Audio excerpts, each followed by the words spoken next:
My stage name is Mr.Serv-On. Tell me about the neighborhood you grew up. Where'd you grow up in New Orleans? I grew up in Uptown, New Orleans, 3rd Ward. It was more or less like, corner 6 and Baronne, which one of the greatest New Orleans groups, UNLV, they made it famous. But they were like younger than me, but they were the guys that made the block where I'm from famous. So 6 and Baronne, that's where I come from.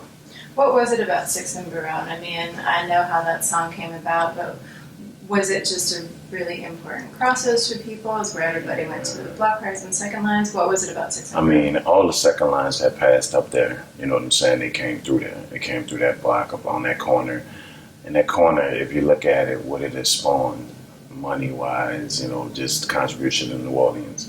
Myself, Tyler Perry, he grew up on that same block and he didn't really hang on that corner. He was on the other side of the corner, 6 and Baronne. You had two sides. You had the hustle side, where things happen, and you had the other side where just was the kids just play around on it. You know what I'm saying? So, and then you had UNLV. So it was just that corner, you know what I'm saying? that everybody was at, and you grew up there. When you were small, you saw sit on the porch, you saw, as we say, the older soldiers, gangsters, whatever, on that corner, and you just wanted to be on that corner growing up. You come from doing whatever, school, whatever, you just wanted to hang on that corner, and that was something that we considered our stronghold. That's where, we not from the project, which was 3 blocks away to Magnolia, we from the houses, and just as tough as they were, we wanted to make sure we was just as tough, and we held on that corner. We held that corner during tough days. I would say the bloodiest days that growing up in New Orleans, we made sure that look, this is us, this is where we at. You're not going to disrespect that. And UNLV, more or less, when they rapped about it, because they lived it even more than I lived it. It even got worse once I left from around there and moved away. They grew up on it, and it was worse. You know what I'm saying? So when they did songs about it, it was real. And they named UNLV, Uptown Niggas Living Violent. So, and that was that corner. You know what I'm saying? That was that corner to be. That was the place to be. Whether it was rapping, whether it was hustling, whether it was just hanging out, whether it was females. When you're a block or two, as we used to laugh and say, we 2 blocks from St. Charles Avenue, and then you move over to St. Charles, the Garden District. Okay, that's paradise. That was considered perfect. And then you're 3 blocks from the Magnolia, 2 blocks from St. Charles. So it's like you're right here. You're between heaven and hell, as we used to joke and say. What about block parties? Can you tell us about a block party in the neighborhood growing up that you might remember? I remember a lot. Because we had around there on Dry Street, Dry 7 and Dries, we had a bar called Newton's. And a lot of rappers started there from UNLV. DJ Jimmy, he also, was from around our way. He lived on Washington, but he was around us. Jubilee, which is whatever, the bounce scene really was popping off. That was one of the main clubs holding the walls. And, you would have block parties around there. You would have block parties along our blocks between Dries and Danielle. And you had to be musically, if that was your dream, that club was that bar was that spot where dreams were made and dreams were taken. Anything could pop off at any time. This is where all the hustlers in the city, they came and made money. But then rappers like Juvenile, when he was bouncing, doing almost, bounce rap at the time, but rapping also, because he always had that skill. So he was in there, you name it, they were in there. It was like, go for it, in a room no bigger than the room you're in right now, so, and those are things I remember when you had those parties, Jimmy up there, Jubilee coming all the way from the 10th Ward, from out to St. Thomas, and Juvenile, the Magnolia, you thinking UNLV, my people, all them in that one place. And you look at all them now, they legends. So, and they all in that little bar, you know what I'm saying? And a few others that, I might have missed, you know what I'm saying? They all came to that spot, and that was in that same area within the blocks, circumference. What about musicians in your family and musicians in your neighborhood when you were growing up when you were little? For me, you know, we had several musicians that you know, I realized as I got older, like how important they were, you know, going. I mean, I know that my neighborhood names, you had people like Wallace, you had my cousin's husband, Norwood. He played the bongos, and he was a Indian chief. Something I was young, I didn't understand too much, and then didn't see the importance. But him and my cousin, which was his wife, used to babysit me a lot because my mom worked a lot, and things he would teach me. Okay, who is this person on the wall? And grow up and learn that's Bo Dallas Sr., you know, the big chief. You know, I mean, you learn, you know. People introduced me to Bo Dallas Jr., his son. We grew up together. You know what I'm saying? I mean, the things that he taught me, then music, and he never knew it would shape my life because he played the bongos, which when you look at it, he always was beating on something. He played the drums and bands and the French quarters and things like that. And we had a few people in our neighborhood that was, you know, in Hot 8 at 8 and different things that you grew up with that now you realize, like, that same person coming home from high school playing the trumpet or sitting outside playing his trumpet or playing his tuba or got his drumsticks, you looking like, you know, you just laugh about it. But then now it's like, for me, 25 years in the music, and that culture is what helped make me, you know. So these are people, you know, a few people I grew up with around there that was in the music. When did you first start getting into music? And was it always rap, or did you do other things? Actually, I'm talking about since I was young, being around my cousin's husband, you know, had this knack for wanting to do music. But the funniest thing about it was, I used in rap ways, I wanted to be Russell Simmons. I never wanted to be LL, but I idolized LL. And the thing about it is, and I'm talking about always 6th, 7th grade, just listening, reciting, and always feeling like, okay, you know, I don't really want to stand in front of nobody and perform, but let me be the guy to put it together. And as time went on, you know, it was just more or less like high school, start getting deeper into rap. You know, me and a friend of mine who I played basketball with, once I left St. Augustine High School, I went to Coyne, which was in my neighborhood. And a friend of mine, Frank Jackson, we was, before the dances, we would take double cassette radio and then another radio to tape recorder, and we would like really make our own little, from just little segments and seconds of the song, our own basically little beat to be able to rhyme to, because it was like, yo, we gonna get up and do it. And we would practice all before the shows, Fat Boys, you name it. I mean, LL, whatever. And we practiced, and then when we get to the high school dance, he was ready, but me, I didn't want to be in front of it. But I would talk, DJing, and like, man, give us 30 seconds, you know, and he would do it. And I wouldn't, because I would always be like, nah, never mind, once it was time. And when I got to, you know, left school and I ended up in the military, you know, being on the East Coast, I love where I'm from. I used to get in fights about being from down south, you know, and from New Orleans, and I always used to tell guys up north from New York, like, we the same, and, you know, y'all wear polos, we wear polos. They'd be like, no, you don't. And I would come up out my clothes, you know, they had my clothes, and we get ready to go out, and they're looking at me real funny. And I had such a deep pride, and they would be talking about rappers, and, you know, rappers, and I'm like, we only have one, which was Gregory D at that time. And it was like, oh, we don't know who he is. And so then my mindset changed, and it set in the anchor. And I was like, okay, I'm going to learn what I need to learn here. And when I'm done with this military thing, it's like, you know, New Orleans, we're going to get there. You know, and it's like, I sat down and just learned and paid attention, listened to all their groups.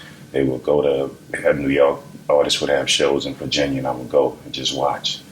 And I remember, which set the tone later, you know, I guess as we talk, watching KRS-One perform.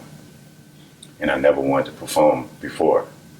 And somebody tried to get on stage, and he was like, if you touch the stage again, this is my world, this is my life. I work hard to get it. You touch the stage, I'm going to beat you down. And they attempted to touch that stage. And when he stepped on his hand, and he moved his hand, and he was like, You came to see me, and I came to give all of me to you. Don't disturb that. This all I got.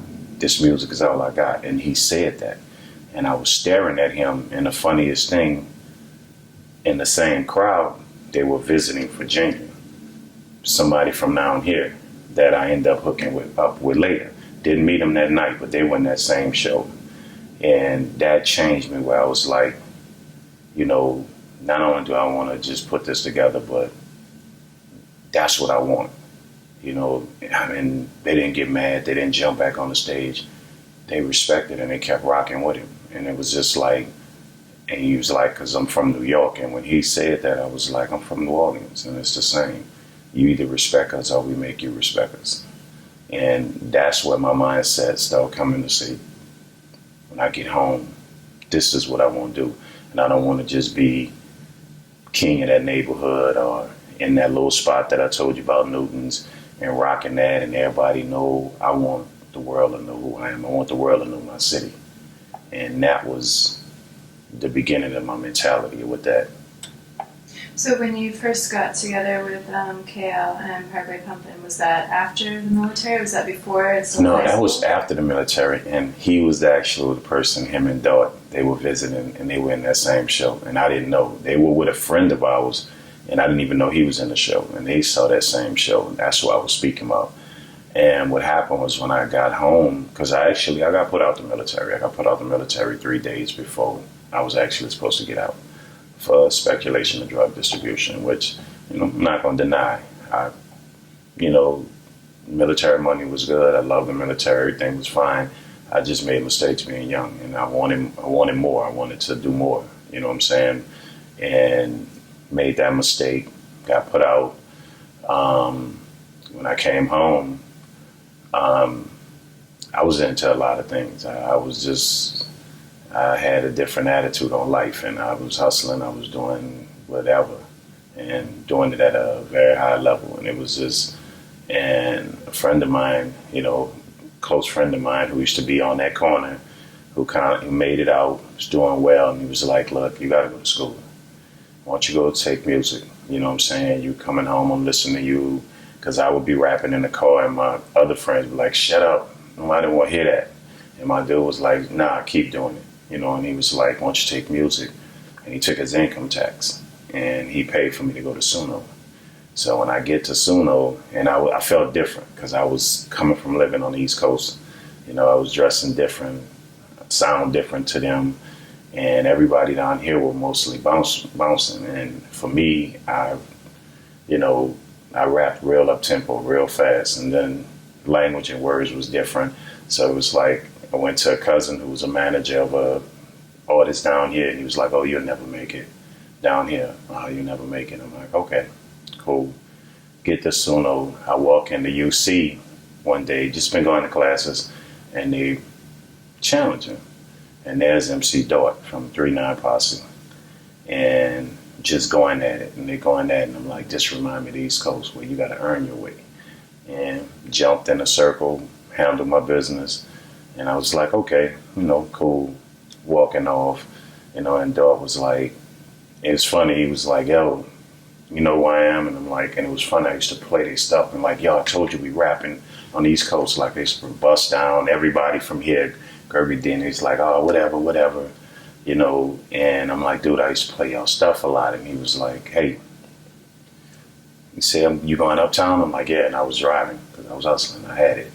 He was like, yeah. He said, we were talking. And he knew I wanted to rap. And we get on the Parkway. He said, I just needed a ride. And I was like, oh, okay, you want, you know, you do is ask for a ride. You didn't have to play it like that. And we laughed. And he was like, well, let me bring you, you know, into the studio. So I come in the studio, and I'm like, wow, it's the Parkway, you know, Parkway Pumpin Records. And then I meet KL. Was it still in the basement? Yeah, in the basement.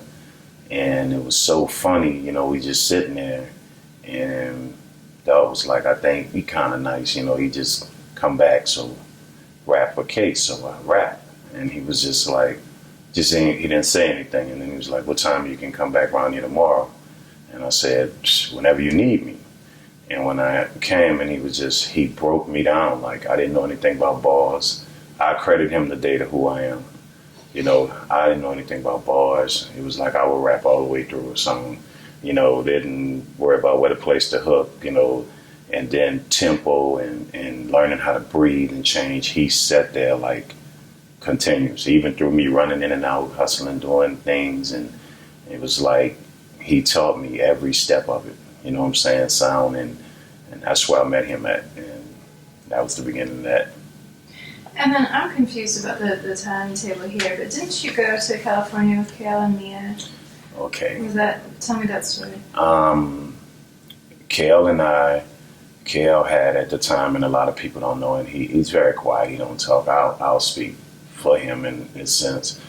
At the time, you had everyone coming through there, and I want you to really imagine when I say all the names that come through there. Imagine if we had that money and had that deal at the time. What power you would have. You had Mia coming through there in the basement. It's the first time I ever saw her. You had Fiends coming through there. You had Juvenile. You had Soulja Slim. You had me. You had, God, who else? Mystical was there consistently because people, you know, that song that he did, I'm Not That Nigga, Kale really did that first. That was the first.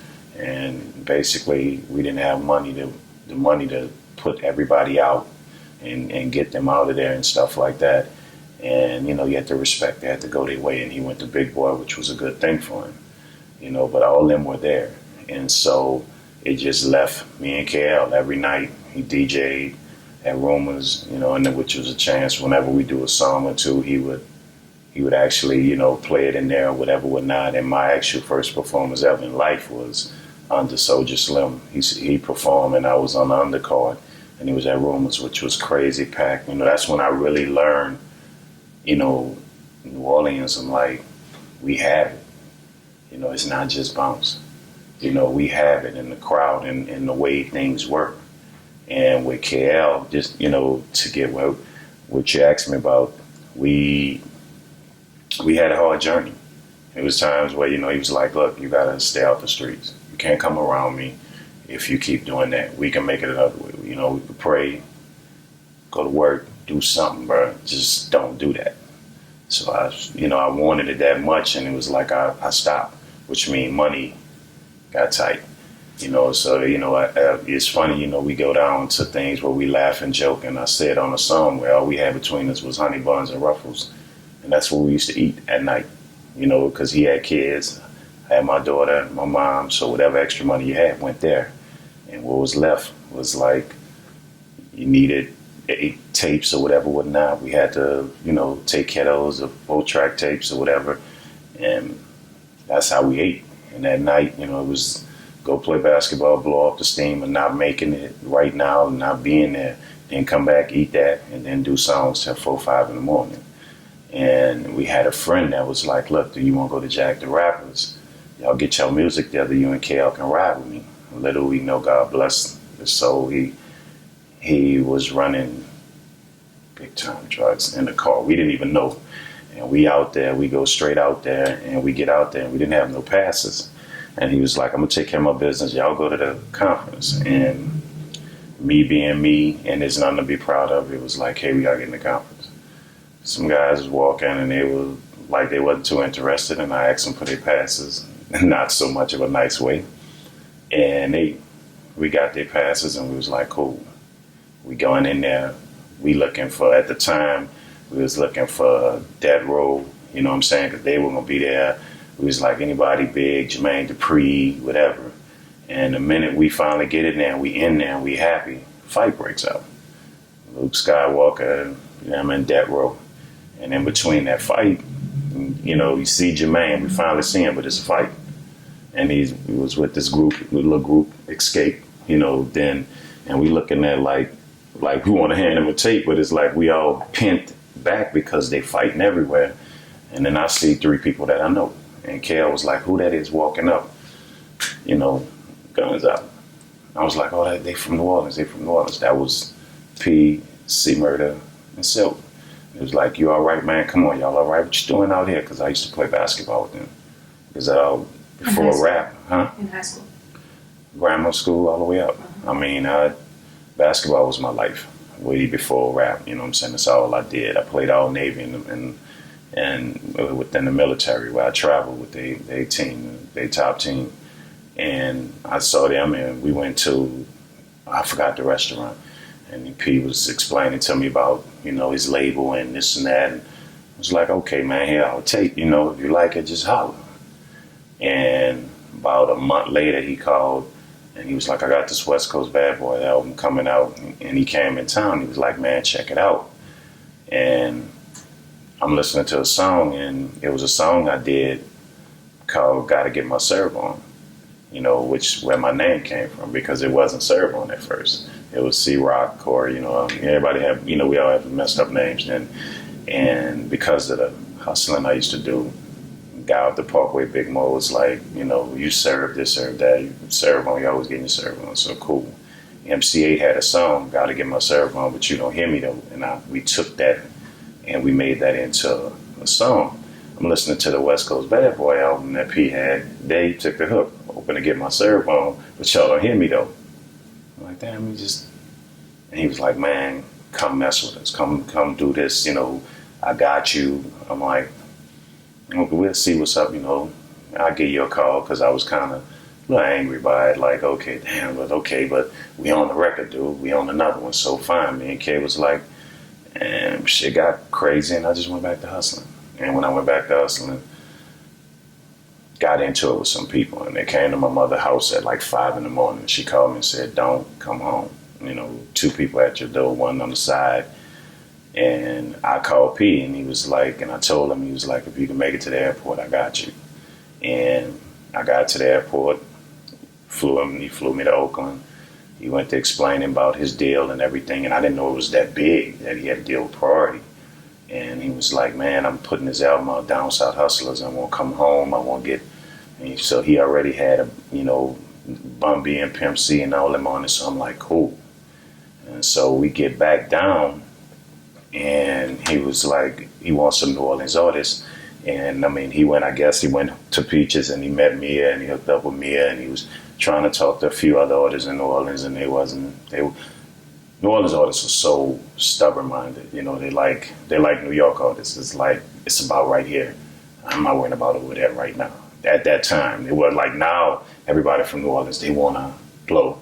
But at that time, it was like, I'd rather be the king of New Orleans. So they didn't believe him. So we believed in him. And it was like, he brought us out there for Christmas. He kept his word. He was like, man, I'm going to give you $2,500 a song. I'm looking like, got a daughter, kid out the same way. Cool. You know, he kept his word. We did it, bought his chains, and he was like, man, just fuck with me, you know, just on the street level, let's, you know. It was like, all right, you know, you kept your word. We came back home. You know, Mia, it was just me, Mia, and KL.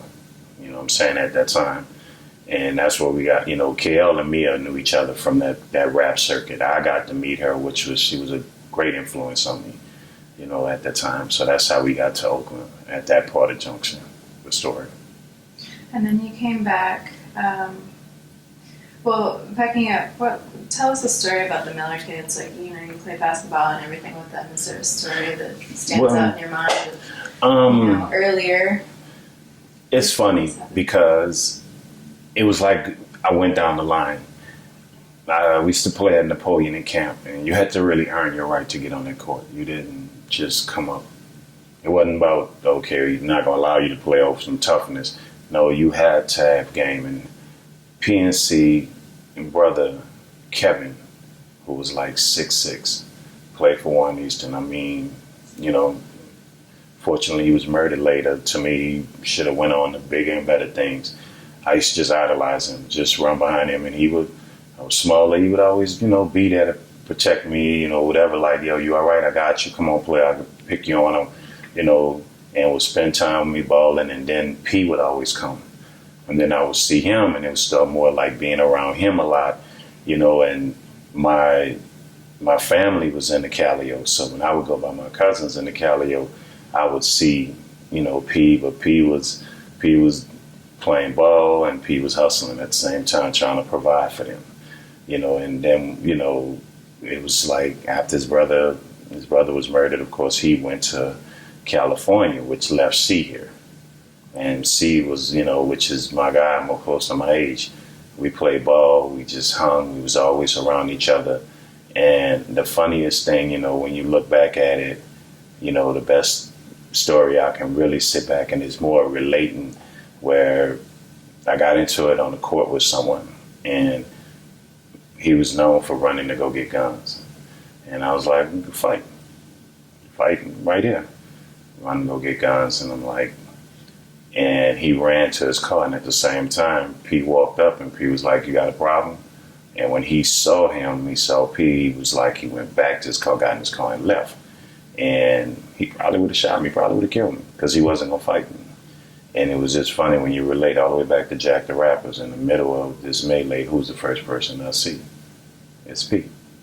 And he was always like that. If I was in the Cali or playing ball at Rosenwald and, not being from there, and you get the best of somebody, they get mad. He was always there. And when my situation came up and they looking for me, first person I called at 5 a.m, he was there. And it's funny to see how him and C's relationship, because it's always been the same. People in the media talk so much about it, like today, recent occurrences and with them, but they've always been, when we was in Oakland, just driving, they get in a fight.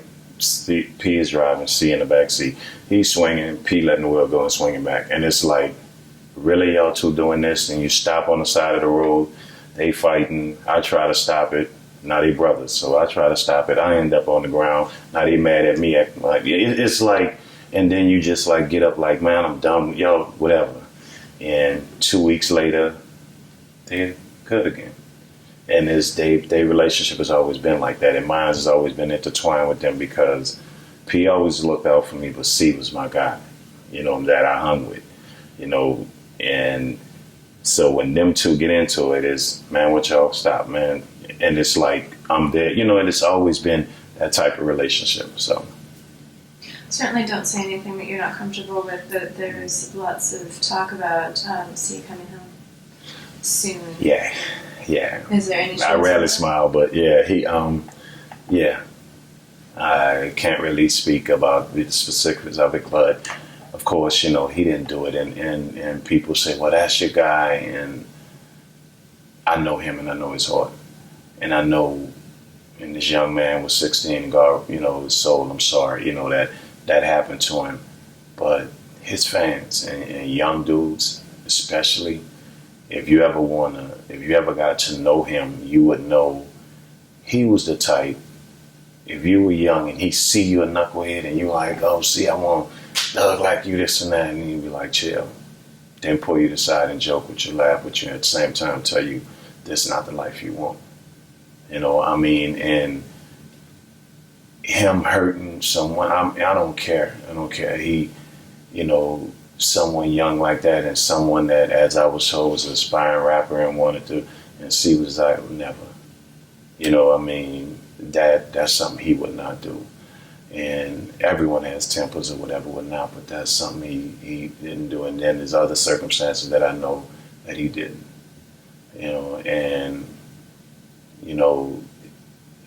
Things have now transpired, and so much of the truth, and things are straightening out, and which I, can't really speak about, but he will be home.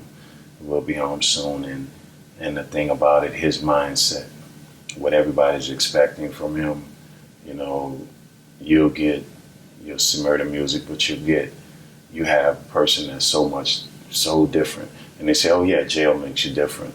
But when you're an innocent man and you've been there that long, and you haven't been able to raise your kids, it's a difference in him that I think society and the community will benefit from him walking out those doors. He has a mindset, and he's been doing some of it through others, with community stuff and helping and different things that he wants to do, that I think once he comes out, which, is going to be a good situation, and I think, and then, so it'll be soon, and then, of course, we waiting, but I think I'm more waiting for him to come out for his daughters.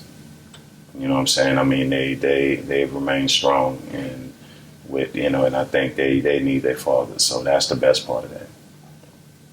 So when you guys came back here, what was the first point that you realized, okay, this No Limit thing is going to be a really big deal?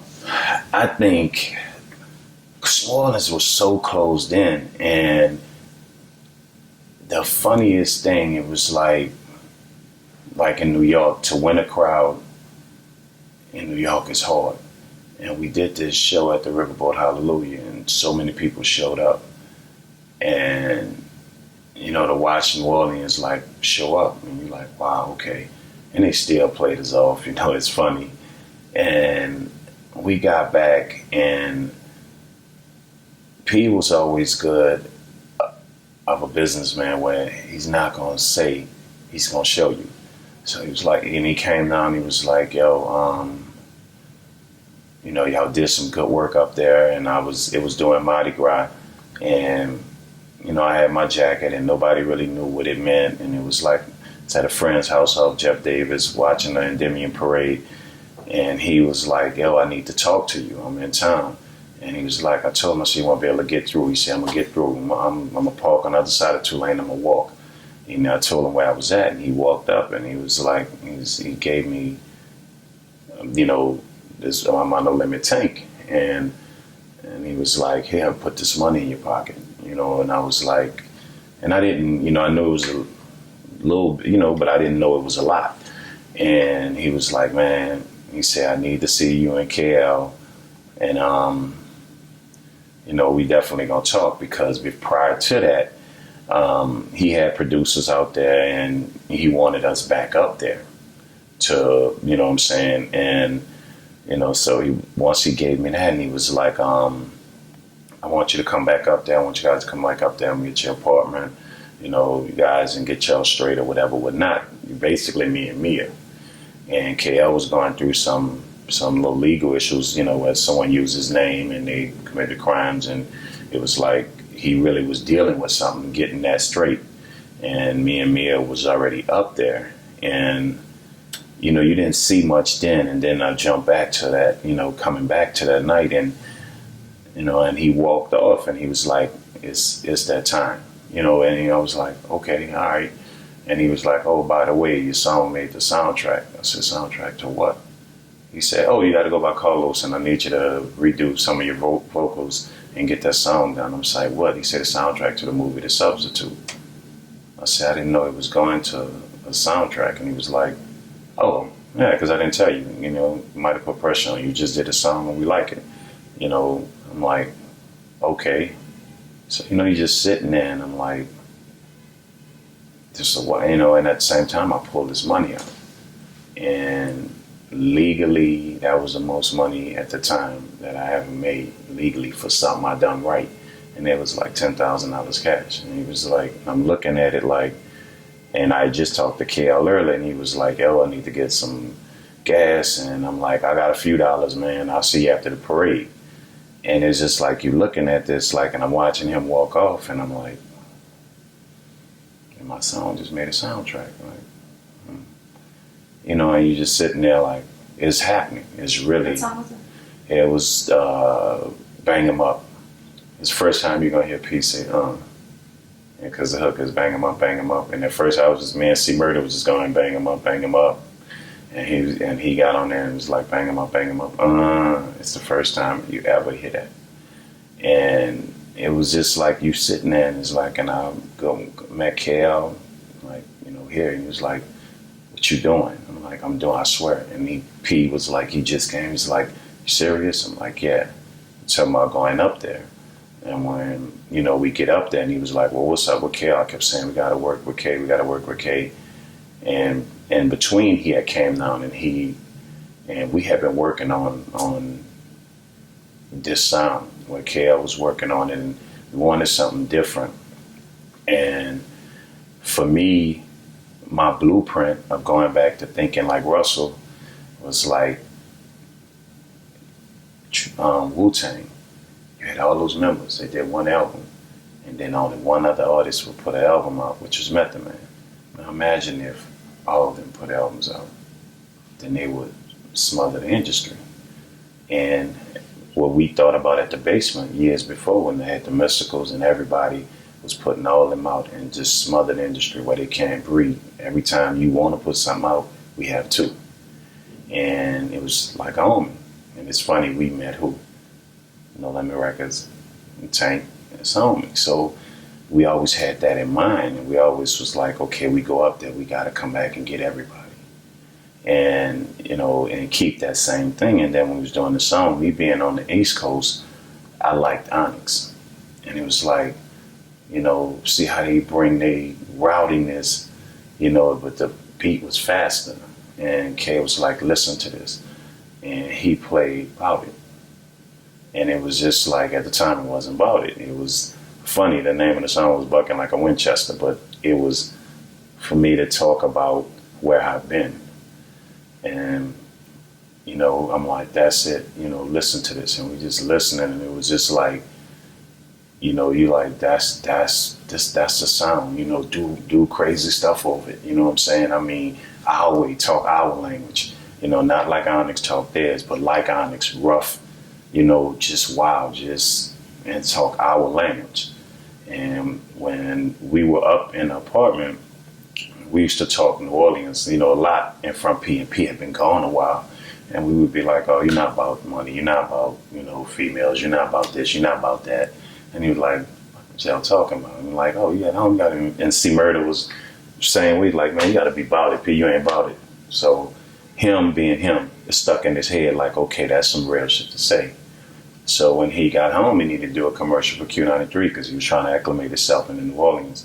And K played that, and P, what people don't know about P, I would put money on him any day freestyling. He never write.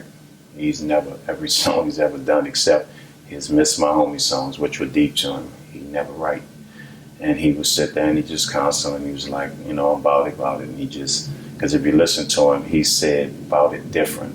We would be like, man, you ain't about this, about that. He was like, about it. It was like, he pronounced it because of his Cali accent for years. And once he did that and that commercial was doing well, but knowing P was like, New Orleans, okay, cool. He said, I'm out to get a worlders. And he went and he did the song up there, and a lot of the cities I've traveled to with guys from the military, and I always promised him, hey, I'm going to put this city on. And if you listen to a later album of mine, I did a song called Throw Your City Up. And I named those cities, and those are the same cities you hear about it. And P was more or less like, I'm going to put every hood on this one song. And he did it. And it was more or less, it was just a couple of us. And when we were up there, it was like, I said, man, we got to go back and get K. And he was like, man, he had brought Moby Dick, his cousin, up there producing. He was like, well, we got Moby. I'm like, yeah, we like Moby straight. We got love for him. But we want K. And him being him, you know, he's more than what, you know, to say he was a music mogul or whatever. He's the type of sit here and he would listen to you. And me and Mia made it at him, like, if you don't get K, we going home. Without K, we not doing this. And he was like, all right, what's his problem? He was like, he in court did on this. He said, go home, take care of it. Sent money for lawyers, take care of it, bring him back. That's what's going to get y'all, bring him back. And that's what got him, brought us back up there, and we were up there, and it began, you know what I'm saying, because you start seeing it.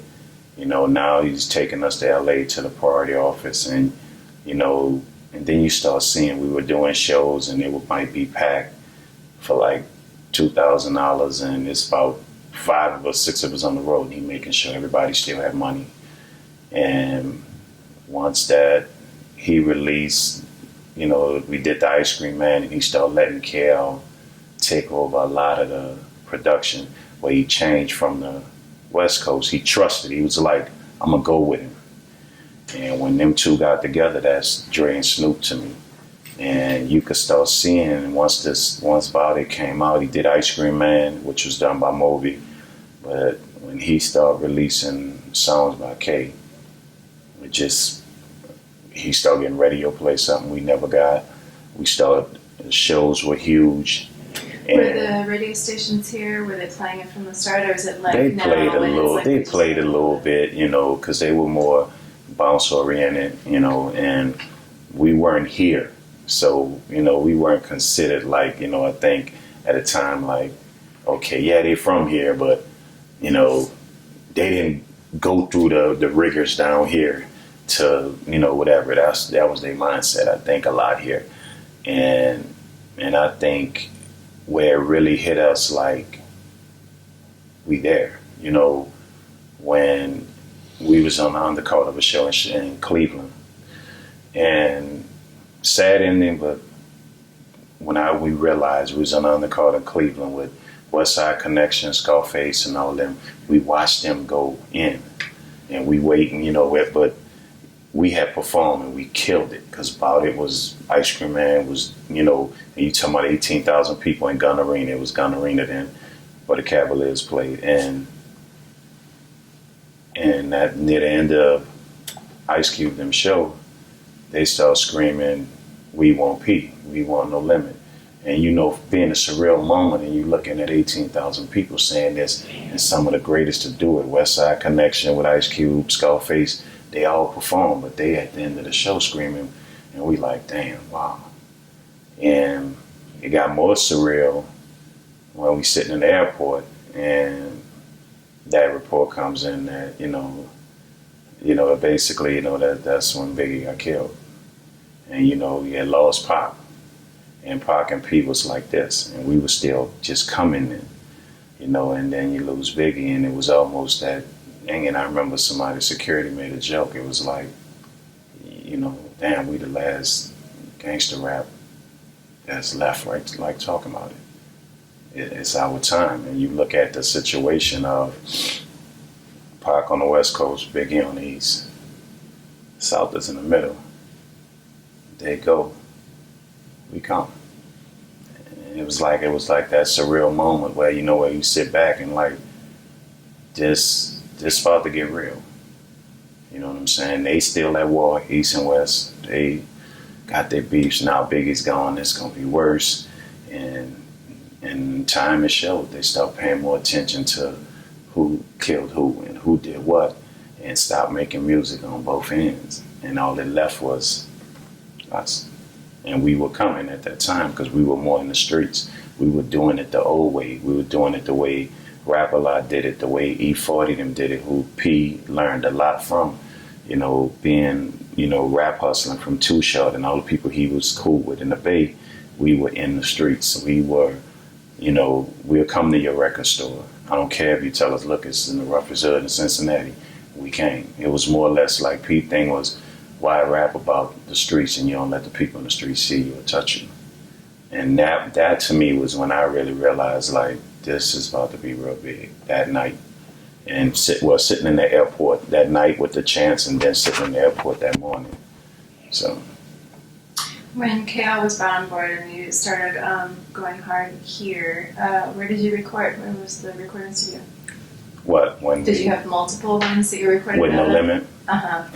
But back here, when KL was finally brought on board, where were you recording out of? Well, when everything, it was more or less, we were out in Cali. And we were using K-Lou, who was a damn good producer for Too Short, E40, platinum producer. We used his studio a lot. We recorded a lot of stuff out there. We didn't start recording down here with No Limit until, we was done with Bout It album. Bout It, the movie, and all that stuff started taking off. And he decided, it's time to come home.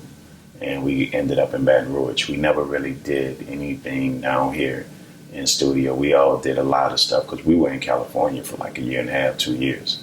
Even when stuff was starting to get huge, we still were up there. What was your hangout spot in Baton Rouge? Did y'all have one bar, one place, one club that y'all used to go to? Honestly, we were different. We still that way. P had a saying that we all, we lived by that he would look at TV and see Puffy them, and they partying and they doing this and they doing this. And he was like, when they party, while they party, we work.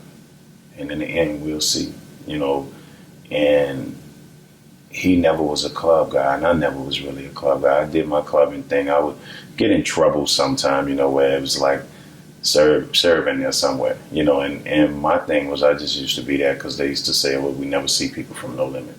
So I just go in there purposely, me and see. But we worked so much, you know what I'm saying, where it was more or less like, and that was all our motto. It became our motto: let them party, we'll work, and we'll win in the end. And we just really didn't go in Baton Rouge. I would say we used to go on Southern campus sometime, you know what I'm saying, and go to LSU, play basketball, and we did that because every day we did it as a family. It kept camaraderie. Whether you can play ball or not at 4:30, you had to go together, everybody, and play.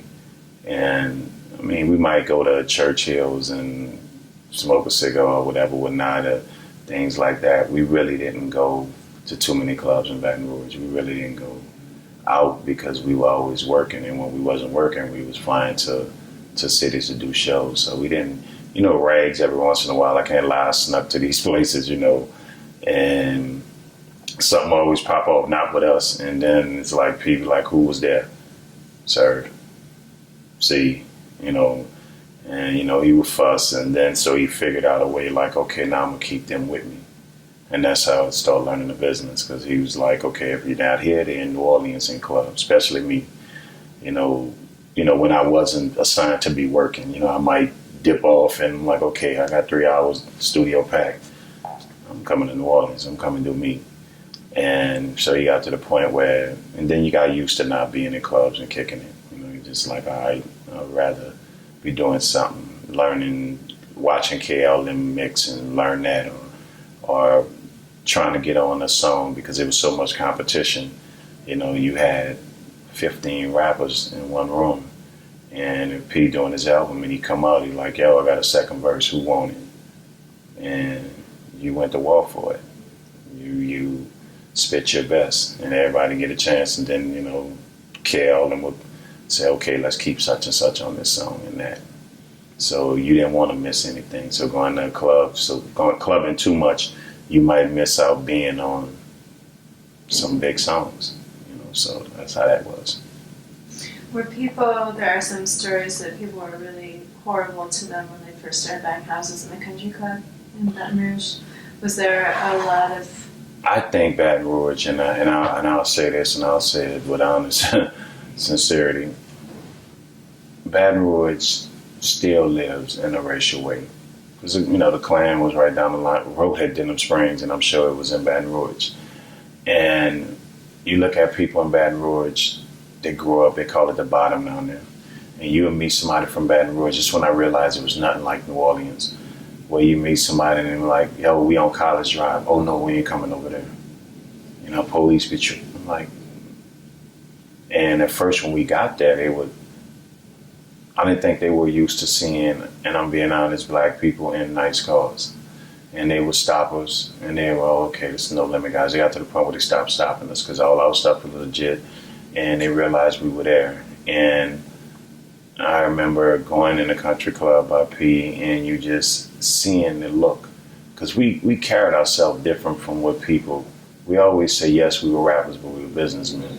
And when we were home, that was with our family, and we don't jeopardize that or whatever. But you can tell that they didn't want him in the country club. They didn't want black people in the country club. They didn't. It was just the things they did, and it wasn't like this place was grand. Like if you say you're going to Eastover before the storm or English Town or whatever, I've seen better houses in the Garden District than in the country club. It wasn't all that for the money they asked, and all of a sudden they stepped up on their rules when we started moving in there.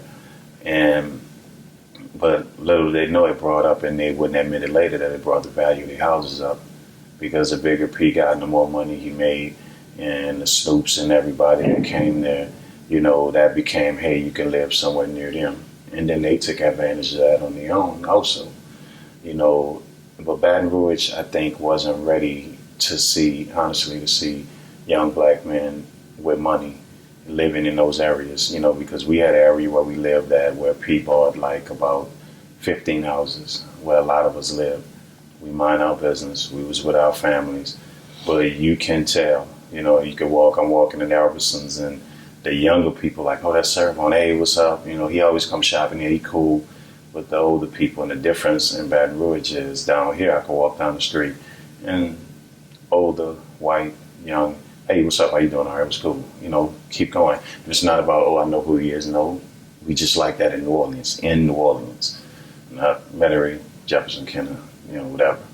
But Baton Rouge was like, what you speaking to me for? And you saw that, and that gave it a point where we understood, like, this is where we live with our family. Don't have nothing to say to any of them. They don't like us here. Fine, they're not used to us. We're not going nowhere. We live here. We live nice. We live well. We don't cause problems. We're not going nowhere. And you got to that point where this is where family was at, and that made us close as a label because we stayed like this. And and that was some of the reasons why we didn't go to so many clubs sometimes out in Baton Rouge, because all the DJs was cool. DJ Boosies, Marquises, those were like great guys and cool. But you can see the establishments they worked in, and police would be out there real packed before they let out, stopping them whether you drinking or not or however. And you just like, being from down here, you don't see that. Police, 1 or 2 cars might be around a major club around here, or don't, and they're not bothering you. You know what I mean? And it's like you saw with Baton Rouge, it was like, and if they decided to come across College Drive, I think I forgot one of these bars that was near Hooters, and they would have like a little club thing on College, and just to see how the police was and how they act and what they did. But I can go right at the bottom, as they call it, on Plank Road and all that, in Baton Rouge, you barely see a police car. So why Baton Rouge? I mean, I think it's a stupid question, but why? No, it's not. It's actually a very interesting, because people said that. Well, why not here? Distractions, family, trouble. With Baton Rouge, it was more or less like I can get them out of. And I hate to say it, me and C was really one of the reasons, because we had apartments in Georgetown. And that's because growing up down here, it was like Georgetown at one time was that, like, okay, if I make it, I want to go live in Georgetown. And got into issues, got things happen, and he was like, y'all got to get out of New Orleans. So he was like, he found the best apartments possible and paid for them for like a year for us. And it was like nicer than Georgetown could imagine, living in there. And he wanted us down there because I think he foresee, because I had an incident at a club, Whispers, down here, and it was bad, you know what I'm saying? And, C got into arguments and things like that, and he was like, no. So he wanted Baton Rouge, and then his family, their family is so large, and he they were good guys. Him, C, and Silkk, they'll do anything for their family. So it was more or less, it was a lot of stress, and even with mines and anybody else family that was doing well, the Mysticals, everybody, your family's gonna be like, hey, save me. And it takes away, and he understood that and saw that, like, look, you guys are making money, giving you things, I want you to have it, I want it to grow, but your family gonna take everything, and then the stress of friends, and keep it real, hang here and there. And he saw that was not gonna be good if he got houses down here, and you had cash money coming, and it was more or less, we grew with a lot of them, grew up with a lot of them, but music started separating that. And he saw that also, where sooner or later this is going to collide. Did it become an angry rivalry, or was it always, so many of you guys knew each other for so long prior to, but did it become like a bitter rivalry, or was it always just... It was never, let me tell you something, it was never no rivalry, and we'll say it like this. And I speak my mind, and a lot of people know that when I do speak. I mind my business a lot. Never was no rivalry. At one time I can recall coming out of a place in Houston where you do covers, and Baby and Slim was going in there, and they were talking to P, and at that time P, everybody liked to label on the streets about status is what you got. Well, P was sitting at a 600 Benz, same car that basketball players had. and he was talking to Baby, telling him what he needed to do. He was asking P, man, how you do this, what I need to do here and there, and he was talking to him. So it was fine, you know. And I think Cash Money No Limit became the first taste of, we learned the taste of, I would say, the media and magazine people and things that they will do. Because once they got their deal, you know, I think it got back to Baby like, oh, P didn't want you at Priority and da-da-da. So, you know, he ended up at Universal. And the same person that worked P's contract, Wendy, worked Cash Money's. Best contracts ever made, both of them. And they're the same. You know, and Baby them came at a time after we had really blown up. So that means we put the stakes up. So, of course, they was going to get more money. And the way the industry is, the industry breeds rivalry. Okay, we got no limit doing that. Let's go see what else New Orleans got. And Cash Money was always there. They were always New Orleans. Them and Big Boy. We started in California. So you go and you get that rival label and knew what they were doing. And so then they get it, and then these words get out. Now all of a sudden, Baby, instead of, hey P, how you do this and you do that, he over here like now it's like, oh, I don't like them, you know. And P was the type, I'm not going to talk about you on the album. If I have an issue with you when I see you, we'll talk about it. And, you know, it was more or less like, you know, Baby, you go back to songs where like, man, fuck a thug girl. I'm like a hot girl, thug girl can suck my, you know.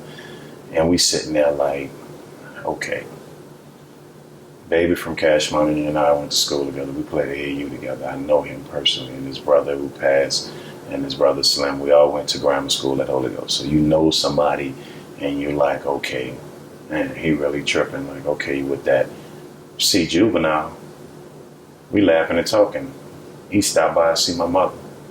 You know what I'm saying? When I'm not in town, you see Baby pull up two houses from my mother to his uncle and come down and kiss my mother. But at the same time, you know, fuck a tank, fuck this and that. And you just sitting there, and I'm sitting there like, where's all this, you know, where this coming from? And then you just the magazines, and it's Cash Money, and we like, okay, we good. We soldiers, they stunners. They talk about partying, we talk about what's real in the street. It's room for both. And you just really would, you know, see BG, well, what's up? We know each other. Everybody, it was just P and Baby. It was that point where P was like, you know, be disrespectful, you know, whatever. And they end up meeting, they end up talking, and it wasn't all what Cash Money made it out to be. And, you know, and then Wayne was young then, and he was just a follower, and he, you know, all this. Well, when he saw us, it was, what's up? So I wanted to ask you about life insurance. In '97, I think it came out. So, what's your favorite song on that record, and can you tell us about recording it? Heaven is So Close. It's tied with like two others, but Heaven is So Close because it was really one of the first songs where, you know, I kind of did what P felt I would be, you know, because Scarface and Pac was my favorite. Scarface, Pac, you know, a lot of the deep stuff, you know what I'm saying, and dark stuff. That was because one of my first songs was called Before I Die on a soundtrack, you know, and I love doing those type of songs, and because that just was me. That's what I really, you know, like I said, melodramatic or whatever, but it was like right around that time, a little kid was killed in the project, James Darby, and another one, Lil Manny. It goes back to, and I was thinking how much I love my city, you know, and I'm just like, we don't kill kids, we don't, you know, you kill who you mean to kill, if that's what it comes down to. But we don't touch kids. We had rules, and that's when I saw my city slipping, where it was like, you know, you growing up and it's not good and it's nothing to be proud of. You walk up on somebody, you kill them. You know what I'm saying? You kill who you mean to kill, but you don't just shoot and you kill. And that really kind of messed me up. And they used to always say, oh, you always talk about dying in songs or whatever. And I was just like, man, you know, at the time, it was like heaven is close. The way you killing kids, I mean, that means it's getting shorter and it's getting closer. And, KL was like, we used to joke about being in a band and stuff like this. And when they kind of used like the sample that they use from Earth, Wind, and Fire. And it was just like, that's it. And it was one of the first songs I didn't write to, where it was just like, we'll do it from, and that's when KL was starting getting, because they had Pro Tools long before everybody. KL was just, he wanted to use ADAT tapes. He hated. I'm not using that computerized stuff. Now that's all they do. And he gonna hate me for that. But it's like, he was like, I got you, just do it. And if you listen to the lyrics of it, it's just more, just sitting down saying, I don't think I'm gonna be here. It was like first time in life where we made it. I dreamed of putting the album out. He told me it's my time. Do your thing. Do it the way you want to do it. You don't have to rap like you. You have an East Coast style, but you have your down south dialect, your New Orleans dialect. He said, just be you. And it was just like, but I was in the mood because of those kids that I was like, I made it, but I don't think I'm going to live long either. And that was what my mindset was. And then I was losing people around me. So when I did the song, it was just, and I did it, and P came in, and it was like, he said, I got the hook. You know what I'm saying? And that, because those kids, that affected him. And, it was just like on something like, dude, we ain't promised at all, man. All this, and it's like, if they kill a child and then, what are we? And so I did it. I did the song, and I never really realized what that song was, because it was just me letting go, because it really bothered me, and it was just me and Kay in there. And, I'm man enough to say it. I cried, because it was just more or less like you seeing these little kids, and it's just like, this is not my city no more. I don't understand, that's not supposed to happen. And, you're doing it, and you're not doing it to make a change or an effect. That was the only way I can explain how I felt at the time. And when I did it, we did it.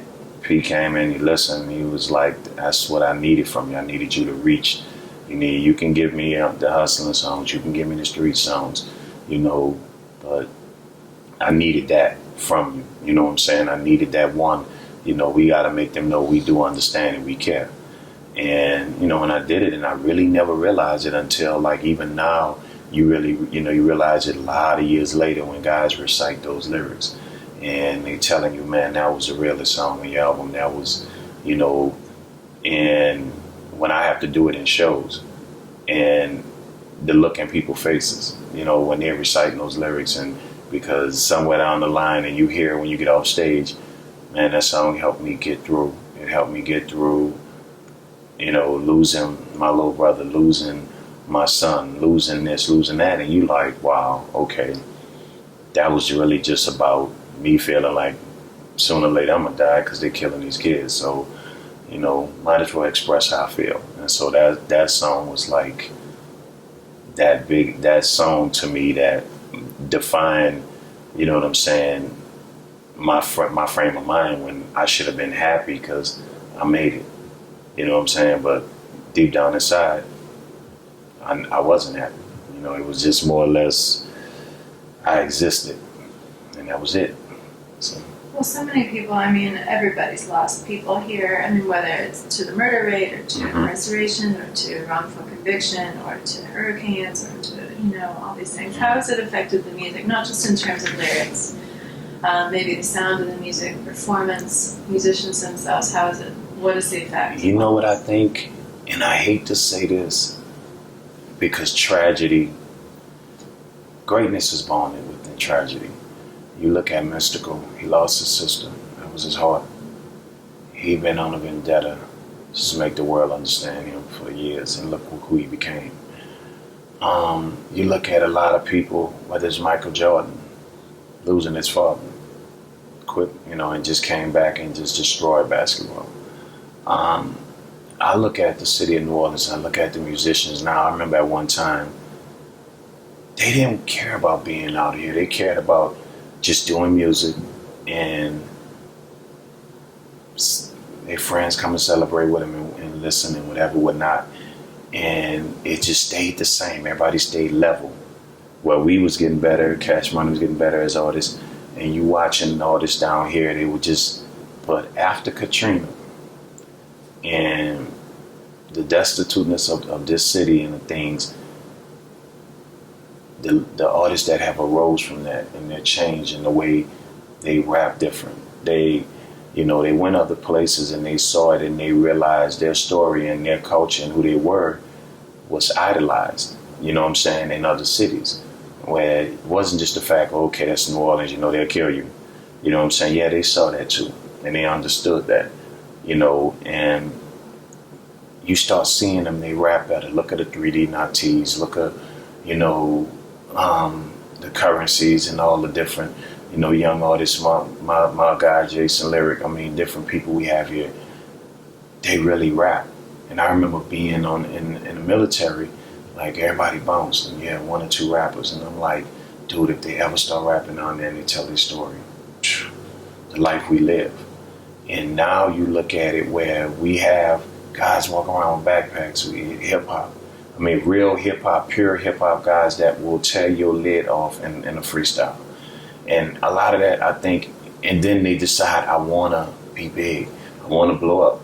I want to buy my mama house. I said in the song when y'all walked in, your first dream first is to get your mama out the hood. And then the next dream is just to be the best and put your city on. They believe that now. They show it. They rap for that now. They don't just look at it where, oh, it's cool. I know I'm the man in Uptown. I'm the man downtown. It's like, nah, I want to be Jay-Z. I want to be bigger than P. I want to be bigger than Baby. I want to be better than Wayne. And then you look at the musicians, Trombone Shorty has traveled so much. Now those stubborn guys that used to be down here and be like, oh, I'm not worrying about leaving New Orleans as long as I do my little second line and come see me at Snug Harbor or whatever. I'm cool, Serve, you in town, come check me out. Now you see them and they're like, hey, they just come from Paris and I got a CD coming out. And I'm like, and I could smile, I'm happy because it's like they understand. You see it now. Yes, you can do it for the love, but you deserve to get paid for it. You deserve to let someone else hear you because no, we were not the best rappers, you know what I'm saying, from Cash Money and from New Orleans. No, we have some that didn't make it, and but now we got a generation coming, and I saw the hunger because a lot of them, when Katrina was big in a lot of ways outside of the tragedy of so many losing, they learned the lesson. I think a lot of artists from jazz down to rappers, you was doing all these little shows. You ride around in your little car or whatever, not a nice car, the things that we had. And when you left because of Katrina and you find yourself in another city, it dawned on you, damn, I'm shit in New Orleans, but I can't even pay for another hotel. I hope FEMA take care of me. I do 9 days. I do 10 days straight in Snug Harbor playing with my jazz band, or at Tipitina's. I do the jazz fest, but I'm homeless. I think that made them, when they came back, and a lot of them got right and got their house back, or got in the house, or got straight. Their mindset was more or less like, I want it. I want more. I don't ever want to be able to be stuck, and I'm so big here, but no one knew me in Houston.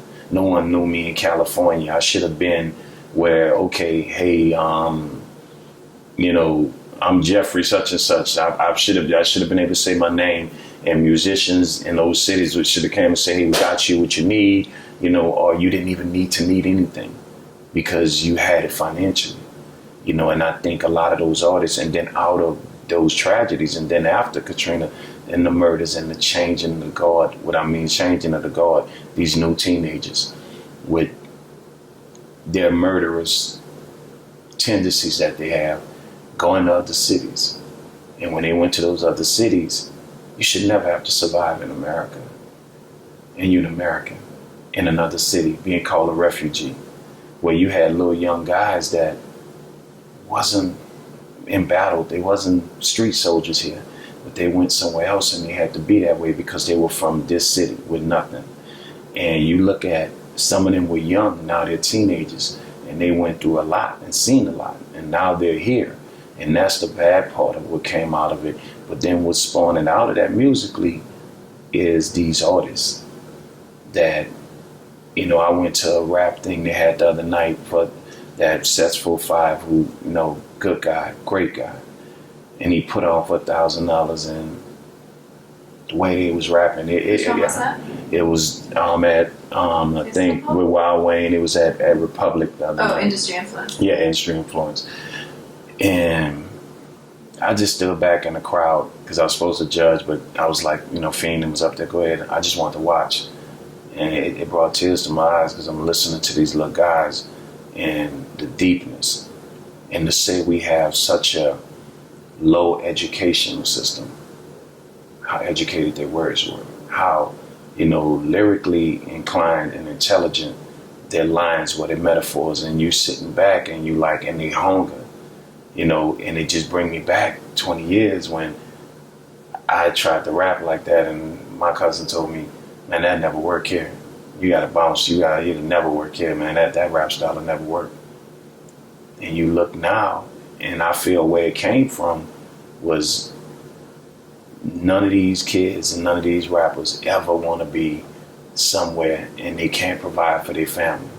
And I think that hunger came out of it. And even, like I said, even with the jazz musicians, you look at, you know, whether it's Soul Rebel and all of them, you know, Rebirth, they win in Grammys. They understand that what we, you know, where they used to look at us like, oh, that's them, you know, they're not big in New Orleans, because we got that, you know, like, you know. And now I won't say the rapper name because I won't do that because we're good friends now, but he'll know. We laugh about it. And I remember him telling me, we sell records here, sir. You don't really sell records here. And I'm saying, what you sell here? 10, 15,000. I said, New Orleans, right? So yeah, I said, well, I sold 3,000 in New Orleans. I said, but I sell 45,000 in Chicago, 40,000 in Cleveland. I said, however you want to go, it don't go more than 40 because I'm platinum. I said, no. I said, when you go somewhere, you could say my name and you're going to get respected because I worked hard and said I'm from New Orleans, you know. And that was the mindset with New Orleans artists at one time, like, y'all big, so what? Everybody know them out there, yeah, we know them. But down here, nobody really, you know, they cool, they just do their thing. And we used to say, y'all gonna understand one day. And I think after Katrina, a lot of them found that hunger and that starving, and they bettered themselves. If you listen to artists down here, and even those bands that looked at Trombone Shorty like, oh, he's traveling with Lenny Kravitz's band, oh, he's selling out. And I'm like, you're not understanding. He's bringing New Orleans and making a place for y'all. All you got to do is come through the door. Because we used to always say, we opened the door, Cash Money came through it. Cash Money opened the door. Come on, it's there. Why BET came here? Why MTV bought The Real World here? You know, why they start shooting so many movies? Because No Limit and Cash Money, they open the door to say, look, it's more than just the murder capital. You know, we selling the most. If you really break down New Orleans and the hunger, look at the Fume guys. We got this guy working his camera. You know what I'm saying? I mean, and he look like he can walk through any hood right now and be okay. Like he hood. But look what he doing. You know, that was not a dream 10, 15 years, 20 years ago. You know, you look at it, if you put together, and we do some numbers, and I'll challenge anybody in any city. Look how small our city is. Put every rapper that has made it, No Limit and Cash Money, they record sales together. And put Tyler Perry movie sales together. And then you put money. You're looking at $2 billion, $3 billion from one area of a small city. Not even New York. They cannot say that. California cannot say that. You know, and these are the two meccas. Chicago can't say that. And you really look at, you know, the transition that we've had going from being destroyed to where basically you have still like the top rap artist in Lil Wayne. I don't care what you think about him, whoever.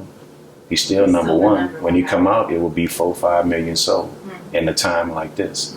You know, I mean, you still have some of the top producers in KL and Manny Fresh that's on the bigger, better things. You have somebody like Tyler Perry that does movies And if you talking about 50 million, and he still does it the hustle way, where they'll give him 30 million to shoot the movie. He might spend 15 in the first week. He make 42. He done paid the bills, you know. And you look at all these little guys, like I said, with him doing short films. Everywhere I go, guys are with their cameras. They learning how to shoot videos. They learning to adapt. And I think that came after losing everything, you know. And instead of laying down, it was like, we're going to take advantage of this. In the world, you know what I'm saying? One of the first segments of where they show you houses on MTV, I forgot the name of it, Cribs. When we were doing, and nobody really talked, Joe Claire he was down doing Rap City, and I didn't want to do mine at a restaurant. Me and C, we was like, we going home. And we let him in our house. You could pull it up. And we did. And the guy that was behind the camera, the producer, that shot it, he shot my cars, my houses. He did the same thing with C. He left BET, went to MTV, and he started MTV Cribs. So things that we believe in, you know, we have a stronghold that our young people starting to see now. You know, I mean, it's so much. You go buy a Cadillac right now, with a Cadillac truck, an Escalade, or any car, what you have, a TV and a dash. Who said that? Cash money. Trucks come on 20s. Who said that? Cash money. You know what I'm saying? I mean, you got to really sit down the economic impact. And I think after Katrina, every musician that, like I said, the ones that hated trombone shouted, now they understand, oh, trombone is selling in London. We can get on the internet and send our jazz tape to London. Bam, we got a show. We in London. We in Sweden. You bumping into, when I'm in the airport, I'm bumping into guys in LA that, wait, where I know you? Oh yeah, what you doing out here? Oh man, I'm writing for such and such, man. I met him one night. He came into Blue Nile or whatever, you know, and we was playing in there. We was doing this and that. And I really think that's where that came from. Through tragedy, we grew. You know what I'm saying? We spawned this guy. We spawned these other guys that, you know, they really saw, and I think they started understanding, like, it's bigger. It's bigger than New Orleans. I can always come home, but you know what? I want more.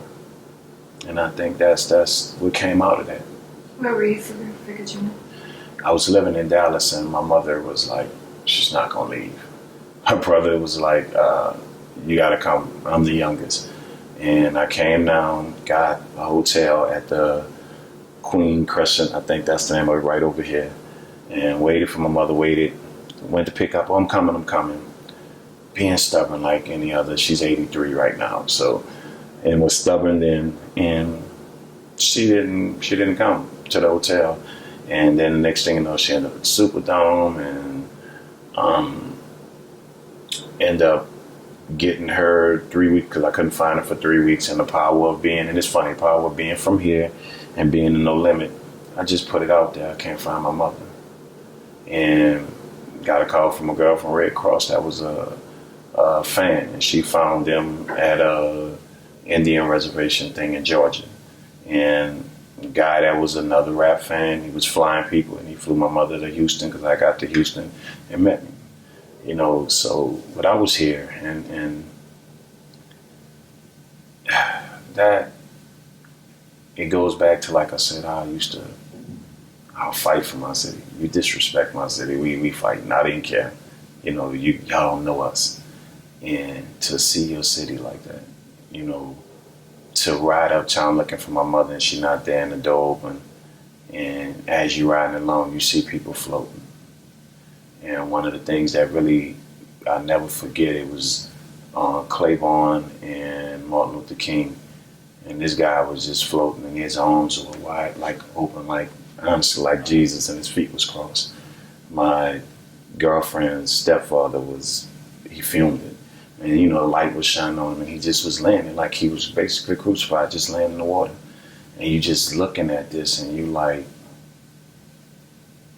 you know, like, this is my city. Look, you know, this, I was in the military, you know, I was in Desert Storm, you know, I seen things, you know what I'm saying?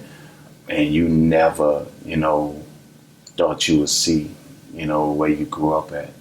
where you played at, where you first kissed your first girlfriend at. You know, I mean, just crazy things where you first smoked weed at. You know, coming from the Superdome dance. You know, that was a big thing when I was growing up.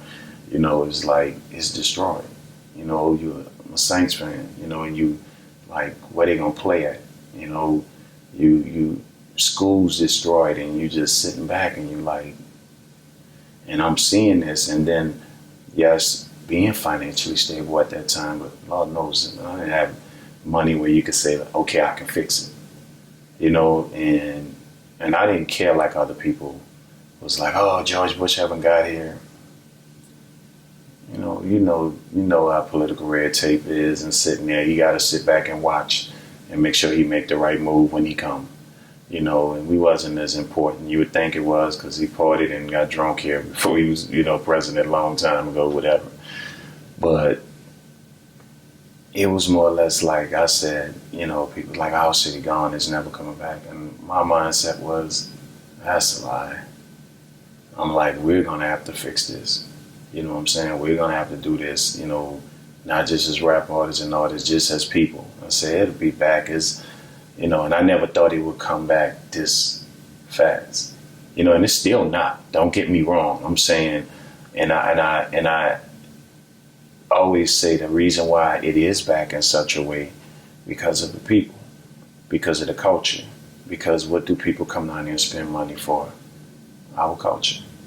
And if you didn't have those type of people from the end of the French Quarters on, you know, all these hardworking people, and the show I always say that they put on every day, even if it's just smiling and saying, hey, what's up? How you doing? Oh, you from Houston? Oh, cool.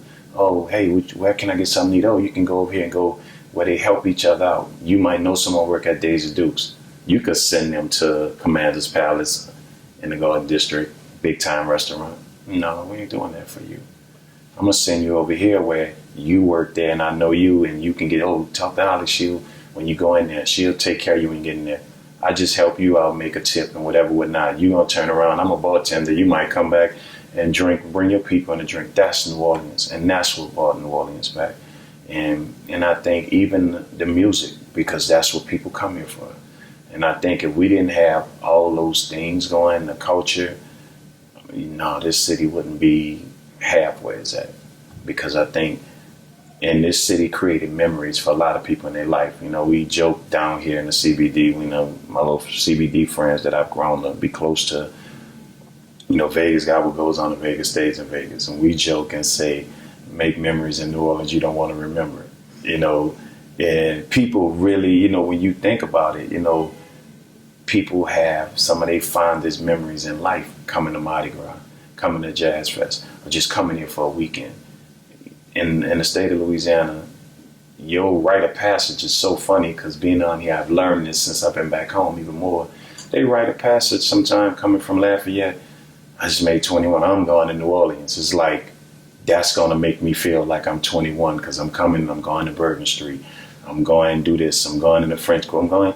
And it's like, I think if we did not have that, if we didn't have the whole city as a culture, you know, the Indians and everything that people come here, we wouldn't have made it back. And it wasn't just the money, because a lot of money was pumped into this city, and they didn't get it.